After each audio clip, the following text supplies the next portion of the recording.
Kung sakali padalan kayo ng imbitasyon, ito'y committee ng Cayetano Black under si Senator Pia yata, Senator Pia Cayetano, ang chairman ng Blue Ribbon Committee, Cayetano Black.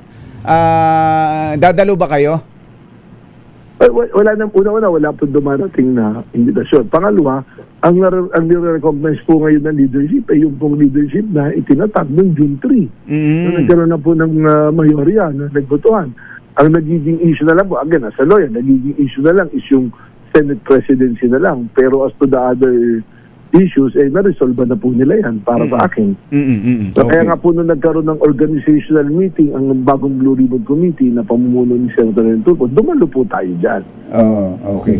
Ang problema po kasi dyan sa nakikita ko sa grupo nila, sasabihin nilang hearing, pero ang nangyayari, ang nagsasalita lang, yung kanilang inimbita. Katunayan, hindi nga yung mga allegedly Marines ang nagsasalita, kundi yung abogado. Pag totoong hearing po ng ng Kongreso o ng Senado, hindi po nagsasalita ang abogado, very limited. Ito, siya na po nagkikwento paano nangyari. Siya na rin po yung naglalaban bawi ng mga statement. Dating kasama, ngayon hindi kasama, nagkamali. Kung gusto mong kasuhan kasama ko, kasuhan mo, bibigyan kita ng ebidensya. Hindi po maganda.